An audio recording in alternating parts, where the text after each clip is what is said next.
Film की शुरुआत होती है जॉनी से, जो एक सफल और बेहद आकर्षक बिजनेसमैन है। वह सुबह की दौड़ पर जाता है। हालांकि वह एक समझदार व्यक्ति की तरह दिखता है, लेकिन वास्तव में वह एक महिला प्रेमी है। वह विभिन्न महिलाओं से मिलने के लिए अलग अलग पहचान बनाकर दिखावा करता है। आमतौर पर उनसे छोटी उम्र की महिलाओं को डेट करता है। उसी दिन कंट्री क्लब में उसका दोस्त फाबियो सभी को बताता है कि जॉनी ने एक ही हफ्ते में 3 अलग अलग नकली पहचानें बनाई, केवल महिलाओं से मिलने के लिए। जॉनी मजाक में कहता है कि शायद उसकी पत्नी भी उससे डेट करना चाहती है। बाद में वह अपने दोस्त दारियो के साथ लंच करता है, जो उसका डॉक्टर भी है। दारियो पूछता है कि क्या महिलाओं का पीछा करना और नकली पहचानें बनाना थकावट भरा नहीं है। वह सुझाव देता है कि उसका दोस्त अब एक परिपक्व महिला के साथ सेटल हो जाए, उसे याद दिलाते हुए कि वह लगभग 50 साल का हो चुका है। तभी एक कॉल उनकी बातचीत को बाधित कर देता है। जॉनी का कहना है कि यह उसकी मां के बारे में है। दारियो खुश होता है, सोचते हुए कि शायद उन्होंने सुलह कर ली है। हालांकि जॉनी स्पष्ट रूप से बताता है कि उसकी मां का निधन हो गया है। लंच खत्म होने के बाद जॉनी कब्रिस्तान की ओर भागता है, लेकिन वह एक फिलिपिनो जुलूस में खो जाता है, जिसे वह गलती से अपनी मां का मान लेता है। वह परिवार से माफी मांगता है और फिर सही स्थान पर पहुंचता है। अंतिम संस्कार में उसका जुड़वा भाई भावुक विदाई देता है, लेकिन जॉनी अपने भाषण को छोड़ देता है। वह अपनी देरी का स्पष्टीकरण देते समय स्वीपिंग गेस्चर्स का उपयोग करता है और फिलिपिनो लोगों की बात करता है, जो आमतौर पर नौकरों के रूप में काम करते हैं। इससे पता चलता है कि वह थोड़ा नस्लवादी भी है। अंतिम संस्कार के बाद जॉनी का भाई उसे उनकी मां के घर की चाबियां देता है। अंदर परिवार की तस्वीरें उसे थोड़ा भावुक कर देती हैं, जब वह उसकी व्हीलचेयर में बैठ जाता है। जल्द ही वह उसकी पुरानी रेडियो चालू कर देता है और एक गाने पर झूमने लगता है, जब एक युवा सुंदर लड़की एलिसिया चुपके से अंदर आती है और उसे चौंका देती है। एलिसिया, जो नई पड़ोसी है, समझाती है कि वह नर्सिंग होम में विकलांग लोगों की मदद करती थी। उसे व्हीलचेयर में देखकर वह स्वेच्छा से उसकी मदद करने की पेशकश करती है। जॉनी, जो एक चालाक खिलाड़ी है, तुरंत विकलांग होने का नाटक करना शुरू कर देता है। अगले दिन काम पर हम उसकी कठोर बिजनेसमैन की साइड देखते हैं, जब वह एक मीटिंग में अपनी टीम पर गुस्सा करता है। वह उन्हें याद दिलाता है कि उसकी स्नीकर कंपनी हाई स्पीड केवल जूते नहीं बेचती, बल्कि एक जीवन शैली बेचती है। नई इंटर्न जूलिया विकलांग ग्राहकों से जुड़ने के लिए मार्केटिंग में बदलाव का प्रस्ताव रखती है, जैसे कि पैरालंपिक एथलीटों को शामिल करना। इसके जवाब में जॉनी उपहास करता है और कहता है कि उसके ग्राहक इंस्टाग्राम इन्फ्लुएंसर हैं, विकलांग लोग नहीं, जो अपनी पूरी जिंदगी में मुश्किल से एक जोड़ी जूते इस्तेमाल करते हैं। उदाहरण पेश करने की कोशिश में वह जूलिया को तुरंत नौकरी से निकाल देता है। मीटिंग खत्म होने के बाद जॉनी अपनी सहायक लुसियाना से पुराने कपड़ों का बैग लेता है और अपनी दिवंगत मां के घर की ओर भागता है। वहां पहुंचकर वह अपनी विकलांगता का बहाना बनाकर एलिसिया को कॉफी के लिए आमंत्रित करता है। कॉफी के दौरान बातचीत में जॉनी को पता चलता है कि एलिसिया को गंभीर रिश्तों में दिलचस्पी नहीं है और वह सिंगल मस्त जीवन जीने वाली लड़की है। धीरे धीरे उसे समझ में आता है कि एलिसिया को आउटगोइंग, स्वस्थ और अमीर लोग पसंद हैं, और उसकी मिडिल क्लास विकलांगता का बहाना उसके लिए उल्टा पड़ रहा है। जैसे ही एलिसिया कॉफी के बाद जाने लगती है, जॉनी उसे अपनी हाई स्पीड कंपनी का मालिक बताते हुए रोकता है, जिसमें यूरोप में 148 स्टोर्स और एक बड़ी विला है। एलिसिया थोड़ी चौंक जाती है, लेकिन तुरंत अपने विचार बदल लेती है और अगले रविवार को अपने कंट्री हाउस में लंच के लिए जॉनी को आमंत्रित करती है। रविवार को वह उस पते पर पहुंचता है, लेकिन दूर पार्क करने का फैसला करता है। बादलों को देखकर वह एक रेनकोट पहन लेता है और व्हीलचेयर में बैठकर बहुत मुश्किल से घर तक पहुंचता है। अंदर वह एलिसिया के परिवार से मिलता है, जिसमें उसकी दादी, जो ऑक्सीजन सपोर्ट पर है, उसका भाई और माता पिता शामिल हैं। फिर एलिसिया की बहन कियारा एक कार में आती है। उसकी खूबसूरती देखकर जॉनी उत्साहित हो जाता है, लेकिन फिर देखता है कि वह भी व्हीलचेयर का उपयोग करती है।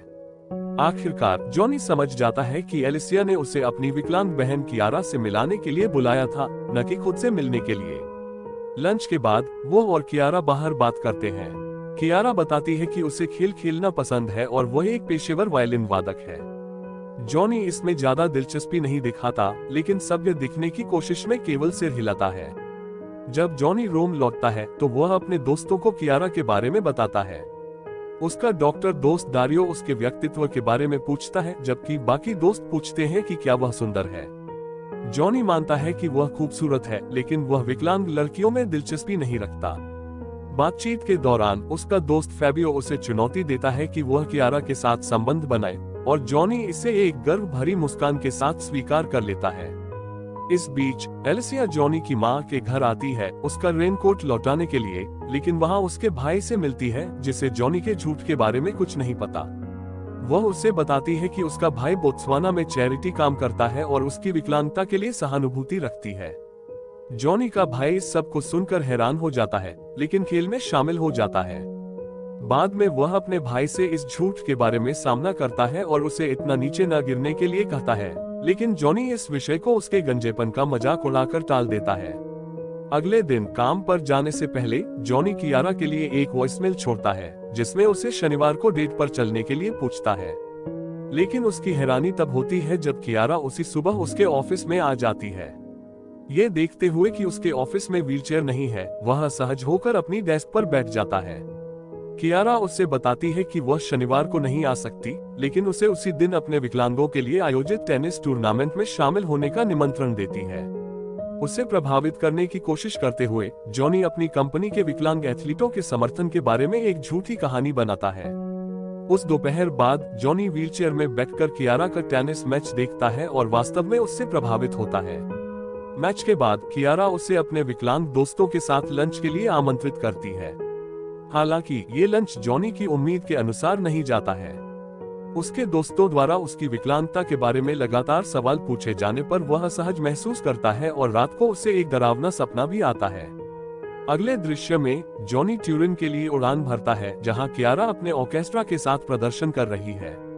वह एक स्थानीय व्यक्ति से एक इलेक्ट्रिक व्हीलचेयर खरीदता है और थिएटर में बालकनी की सीट लेता है। अपने जीवन में पहली बार वह शास्त्रीय संगीत से वास्तव में प्रभावित होता है। कॉन्सर्ट के बाद वह कियारा को आश्चर्यचकित करता है, जो पूछती है कि वह ट्यूरिन में क्यों है। जॉनी झूठ बोलता है कि वह काम के सिलसिले में पास में था और दुर्घटनावश यहां आ गया। दोनों एक उच्च श्रेणी के रेस्तरां में डिनर के लिए जाते हैं। डिनर के दौरान जॉनी कियारा से अपनी विकलांगता के बारे में झूठ बोलने की बात कबूल करने की कोशिश करता है, लेकिन आखिरी क्षण में वह कहता है कि उसने पास में होने के बारे में झूठ बोला था। वह मानता है कि वह यहाँ सिर्फ उसका पीछा करने के लिए आया था। हालांकि इलेक्ट्रिक व्हीलचेयर के साथ उसकी बेधड़कता स्पष्ट रूप से दिखाई देती है, क्योंकि वह बातचीत के दौरान बार बार टेबल से टकराता रहता है। डिनर के बाद कियारा उसे अपने होटल ले जाती है, जहां वे एक दूसरे को चूमते हैं, लेकिन वह चीजों को आगे बढ़ने से रोक देती है, जिससे जॉनी निराश हो जाता है। ट्यूरिन से लौटने के बाद जॉनी डारियो से पूछता है कि क्या पैराप्लेजिक लोगों को इरेक्शन होता है। पहले ही समझते हुए कि यह बातचीत कहां जा रही है, डारियो बताता है कि ऐसा होता है, लेकिन कियारा के लिए आनंद उसकी रीढ़ की चोट पर निर्भर करता है। वह फिर जॉनी को बिस्तर भूल जाने का सुझाव देता है, उसे याद दिलाते हुए कि वह 49 साल का है और किशोर नहीं है। हालांकि उसका दोस्त इस बात को हंसी में उड़ा देता है। अगले दृश्य में जॉनी कियारा को अगले दिन डिनर के लिए आमंत्रित करता है और सुबह की दौड़ के दौरान मिली लड़की को लेने के लिए निकलता है। दूसरी ओर कियारा अपनी बहन के साथ एक दिलचस्प बातचीत करती है, जहां दोनों बहनें एक सिगरेट शेयर करती हैं। कियारा खुलासा करती है कि वह इस बात से खुश है कि जॉनी उसे एक संपूर्ण महिला के रूप में देखता है, न कि केवल दया की दृष्टि से। अगले दिन कियारा जॉनी के विशाल घर पर आती है। वह फर्नीचर के चारों ओर आसानी से नेविगेट करती है, जबकि जॉनी अपने व्हीलचेयर में लगातार चीजों से टकराता रहता है। डिनर के दौरान वह पूछती है कि उसकी टांगें कैसे लकवाग्रस्त हुई। जॉनी एक नकली कहानी बनाता है, ये कहते हुए कि उसका एक ऐसा ही एक्सीडेंट हुआ था जैसा कि सुपरमैन अभिनेता क्रिस्टोफर रीव्स का हुआ था। हालांकि कियारा कहती है कि क्रिस्टोफर रीव्स की गर्दन के नीचे का हिस्सा लकवाग्रस्त हो गया था। चेहरा बचाने की कोशिश करते हुए जॉनी कहता है कि वह एक पोनी से गिर गया था, जिससे कियारा को हंसी आ जाती है। सावधानी से कियारा फिर अपनी भयानक कार दुर्घटना की कहानी साझा करती है। उसका यात्री केवल कॉलर बोन टूट गया था और उसके बगल की सीट पर रखा वायलिन को खरोंच तक नहीं आई, लेकिन एक क्रूर मोड़ में उसने अपने दोनों पैरों का उपयोग खो दिया। उदास माहौल को खुश करने की कोशिश करते हुए जॉनी अपना बड़ा सरप्राइज प्रकट करता है। वह उसे एक रबर नूडल देता है और उसे अपने सीने के चारों ओर लगाने के लिए कहता है। फिर वह एक बटन दबाता है, जिससे डाइनिंग रूम में पानी भर जाता है, जो उनके सीने तक पहुंच जाता है। रबर नूडल से उठकर वे पानी में भारहीन हो जाते हैं। एक भावुक पल में दोनों एक दूसरे को चूमते हैं और प्रेम करते हैं। हालांकि बाद में जब पानी सूख जाता है तो कियारा जॉनी को बताती है कि उसे अपने पैरों के नीचे कोई एहसास नहीं होता है। भावुक लेकिन उलझन में जॉनी उससे कहता है कि उसे भी ये केवल अपने माथे में महसूस हुआ। जब वह सो जाती है तो वह जल्दी से दोनों की एक सेल्फी लेता है ताकि वह अपने दोस्तों को दिखा सके। अगले दिन जॉनी अपने दोस्तों को वह फोटो दिखाता है जिससे वह फैबियो के साथ लगी शर्त जीत जाता है, लेकिन वह इस बात को छुपा लेता है कि कियारा को कुछ भी महसूस नहीं होता। उसी रात फैबियो की पत्नी जॉनी के घर आती है। वह नाइट ड्रेस पहने होती है और गलती से एक वाइन ग्लास तोड़ देती है। मजाक में वह कहती है कि वह विकलांग व्यक्ति की तरह बेढंगी हो रही है, जिससे जॉनी को बुरा लगता है। बिना कारण बताए वह उससे तैयार होकर जाने के लिए कहता है। दिन बीतते जाते हैं और जॉनी और कियारा के बीच कोई बातचीत नहीं होती, लेकिन धीरे धीरे जॉनी के जीवन के प्रति दृष्टिकोण में बदलाव आने लगता है। वह लुसियाना से उस इंटर्न को वापस बुलाने के लिए कहता है जिसने पैराप्लेजिक एथलीटों के लिए शू कंपनी के मार्केटिंग को विस्तारित करने का सुझाव दिया था। अगले दिन अपनी सुबह की दौड़ के दौरान वह कियारा को फोन करता है और मिलने के लिए कहता है, ये कहते हुए कि उसे एक महत्वपूर्ण बात बतानी है। इसके बाद वह उसके घर जाता है। कियारा उसे अपने कमरे में ले जाती है और उसे इंतजार करने के लिए कहती है जबकि वह अपने वायलिन का अभ्यास पूरा करती है। उनके मिलने के बाद पहली बार जॉनी उसकी तस्वीरें देखता है जब वह अपने दोनों पैरों का इस्तेमाल कर सकती थी। झूठ के बोझ से दबा हुआ वह खड़ा होकर कबूल करने की सोचता है, लेकिन उसके मुड़ने से पहले ही बैठ जाता है। जॉनी को पहले से ज्यादा शांत देखकर कियारा कहती है कि वह अपने व्हीलचेयर का उपयोग करने में बेहतर हो रहा है। वे एक दूसरे को चूमते हैं और वह उससे उसकी कबूलियत के बारे में पूछती है। हालांकि उसमें साहस नहीं होता, इसलिए वह जल्दी से विषय बदल देता है। फिर वे दोनों एक नर्वस हंसी साझा करते हैं क्योंकि वह अपने एक्स बॉयफ्रेंड को याद करती है जिसने उसके एक्सीडेंट के बाद उसे छोड़ दिया था। भारी मन से कियारा कबूल करती है कि झूठ और धोखा उसे उसकी चोटों से ज्यादा चोट पहुंचाते हैं। ये सुनकर जॉनी डर जाता है, इसलिए वह अभी के लिए अपना रहस्य छुपाने का फैसला करता है। कियारा फिर उससे अपने दोस्तों से उसे मिलवाने के लिए कहती है। नतीजतन वह डारियो और लुसियाना को उनके साथ डिनर पर जाने के लिए मजबूर करता है। रास्ते में डारियो सुझाव देता है कि शायद जॉनी को प्यार हो गया है और उसे कबूल करने और इस धोंध को खत्म करने का आग्रह करता है। इसके अलावा वह धमकी देता है कि अगर जॉनी कबूल नहीं करता तो या तो वह या लुसियाना ये सच बताएंगे। बाद में डिनर के दौरान डारियो अपने दोस्त को सच बताने के लिए कहता है। उसे झिझकते हुए देखकर वह खुद ही यह बताने का फैसला करता है। तभी अचानक जॉनी अपने सूट पर सूप गिरा देता है और उसे बाथरूम में आने के लिए कहता है। बाथरूम में डारियो जॉनी से कहता है कि उसे कबूल करना चाहिए क्योंकि यह झूठ अब बहुत दूर जा चुका है, लेकिन उनकी बातचीत एक रेस्तरां कर्मचारी द्वारा बाधित हो जाती है। जल्दी में जॉनी शौचालय का उपयोग करने का नाटक करता है ताकि यह छुपा सके कि वह चल सकता है। पूरी रात वह विकलांग होने का नाटक करता है और एक बार फिर सच्चाई छिपी रहती है। जॉनी का भाई एलेसिया से मिलने जाता है और उसे फूल देकर उसके झूठ को उजागर कर देता है। धोखे से नाराज एलेसिया जॉनी के पास जाती है और उसे थप्पड़ मारती है। फिर वह उसे कियारा को पूरा सच बताने के लिए 2 दिन का अल्टीमेटम देती है। बाद में हमारा हीरो अपने अलग हो चुके पिता से मिलने जाता है, जो भी एक औरतबाज निकलता है। हालांकि अपने बेटे के साथ एक भावुक बातचीत के दौरान वह स्पष्ट रूप से बताता है कि उसे एक बुरा पति होने का पछतावा है। वह फिर जॉनी से आग्रह करता है कि वह वही गलतियां न दोहराए और सच कबूल करे। हालांकि जॉनी को डर है कि अगर सच उजागर हुआ तो वह उसे खो देगा। ये स्पष्ट है कि उसे कियारा से प्यार हो गया है। उनकी बातचीत एक घोषणा द्वारा बाधित होती है जिसमें फ्रांस के एक प्रसिद्ध कैथोलिक स्थल लूर्ड्स की यात्रा की बात कही जाती है, जहां के पवित्र पानी के बारे में माना जाता है कि उसमें चमत्कारी हीलिंग शक्तियां हैं। ये सुनकर पिता और बेटे को एक पागल विचार आता है। जॉनी कियारा को लूर्ड्स ले जाएगा, वहां का पानी उसके नकली विकलांगता को ठीक करने का नाटक करेगा और उसे वापस जीत लेगा। दूसरी तरफ एलेसिया अपनी बहन से धीरे से कहती है कि शायद ज्ञानी उसके लिए सही नहीं है, लेकिन उनकी बात बीच में ही रुक जाती है जब ज्ञानी का फोन आता है जिसमें वह उसे लूर जाने के लिए कहता है। हैरान एलेसिया अपनी बहन से पूछती है कि वे लूर क्यों जा रहे हैं। कियारा जवाब देती है कि शायद ज्ञानी कोई चमत्कार चाहता है। सच छुपाते छुपाते थक चुकी कियारा चौंकाने वाला खुलासा करती है कि उसे पता है कि ज्ञानी चल सकता है। वह बताती है कि व्हीलचेयर का इस्तेमाल करने वाले व्यक्ति के तौर पर उसने उसकी झिझक को तुरंत पहचान लिया था। कियारा कबूल करती है कि उसने इस झूठ को इसलिए चलने दिया क्योंकि उसे प्यार किया जाना अच्छा लग रहा था, भले ही वह धोखे पर आधारित हो। अगले सीन में वे सभी नोट्रे डेम ऑफ लूर के पवित्र स्थल पर पहुंचते हैं, जहां उनका स्वागत फादर वाल्टर करते हैं, जो खुद भी इटालियन हैं। वे गियानी से अकेले कैथेड्रल के अंदर मिलने के लिए कहते हैं। जब गियानी अंदर जाता है तो फादर वाल्टर उसे बताते हैं कि वे जानते हैं कि वह अपन नहीं है। बिना किसी सफाई का इंतजार किए वे गियानी को चेतावनी देते हैं कि वह सभी के सामने खड़ा न हो, क्योंकि इससे लोगों को झूठी उम्मीद मिल सकती है और वे चमत्कार में विश्वास करने लगेंगे। थोड़ी देर बाद गियानी कैथेड्रल से बाहर आता है और अपना नाटक जारी रखता है। इसी बीच कियारा सड़क के बीच में पहुंच जाती है, बिना ये देखे कि एक ट्रक आ रहा है। जब गियानी इसे देखता है तो वह तुरंत उठकर खड़ा होता है और उसे खींचकर सुरक्षित कर देता है।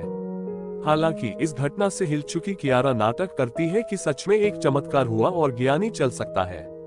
फिर वह बस में चढ़ जाती है और रोते हुए वहां से चली जाती है। रोम वापस आकर गियानी की दुनिया धीरे धीरे बिखरने लगती है। क्लब में फैबियो, जो अपनी पत्नी के अफेयर के बारे में जानता है, उससे सामना करता है।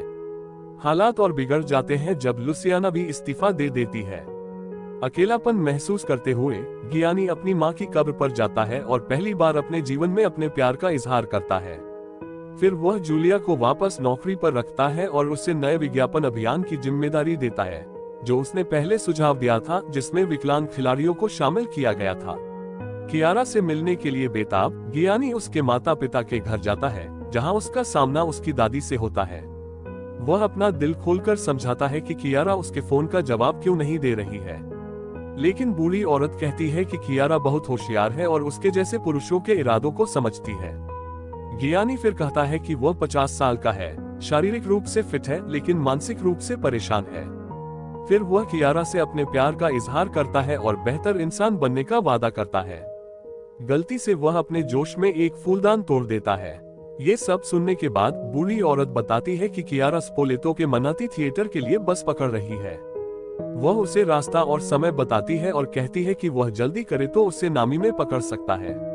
लेकिन जाने से पहले वह उससे चेतावनी देती है कि अगर उसने फिर कभी कियारा को चोट पहुंचाई तो वह उसे सच में अपंग बना देगी। सौभाग्य से वह समय रहते बस पकड़ने में सफल हो जाता है, लेकिन कियारा तुरंत पिघलती नहीं है।